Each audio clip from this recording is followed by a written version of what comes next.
þar 3-1 tap og heimavelli í leik þar sem það síst verð á köflum. Hvað finnst þér þetta? Já, það bara auðvitað svekkjandi. Var sem við erum ekki vanir að fá okkur og það skildi koma þá í sama leiknum stundum millibili. Það svona segir sig sjálft að við lentum þá í erfiðleikum þegar við ættum að sækja meira heldur en kannski við lögðum upp með. En þrátt fyrir það þá var þessi leikur okkar manna á pari myndi ég segja. Við gáðum alveg leik en þessi fórgjöf var fullt mikið fyrir okkur að kíkja að gefa sér 2 mörk í fórgjöf. Annars ég auðvitað fúll með að tapa heima því það breytir sig ekki. Nú hefur tekið í lítið á í varnarfræði við seinustu leikjum allavega eftir svona þarna kannski svona í upphafi mótsins og það sjálfur. Hvað gerðist eiginlega? Veistu hvað gerðist í kollinum á Rækko þarna? Rækko?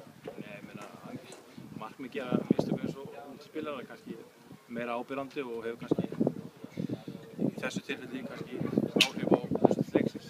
En hann frábær markmaður og ég er með 2 frábæra markmenn, þannig að það hefur ekkert breyst hjá mér álit mitt á markmennunum mínu þó að þeir geri mistök eins og aðrir. Þannig að hann hélt haus alla seinni hálfleik og kláraði það að fengi á sig mark en við náðum ekki að bæta fyrir þetta því miður og þess vegna fáum við ekkert stig út úr þessu leik sem við ætlum svo sannarlega að ná.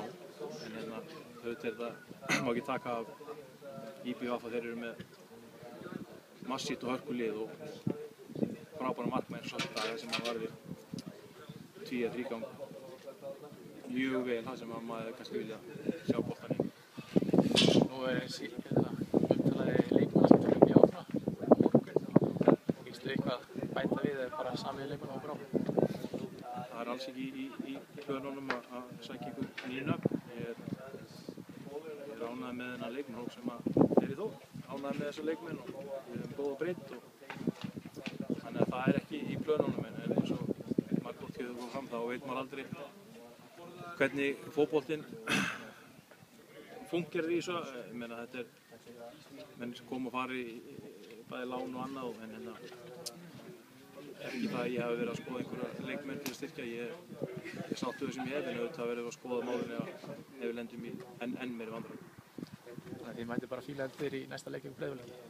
Já, ég meina bara eins og í þennan leik í dag. Við vorum fíla eldir og ætlum okkur stóra hlut í dag en fótboltinn er nú eins og hann er og þessi mörk sem við erum að fá á okkur náttúrulega skemma fyrir okkur eftir á. Jafn leikur hugsanlega eitt er ekkert ósækjað úrslit ef allt hefur verið eðlilegt. Þannig að við mætum náttúrulega bara í næsta heimaleik eins og allar leikir til þess að ná í þessi stig og það breytist ekkert þó að við finnst maður orðið. Takk fyrir.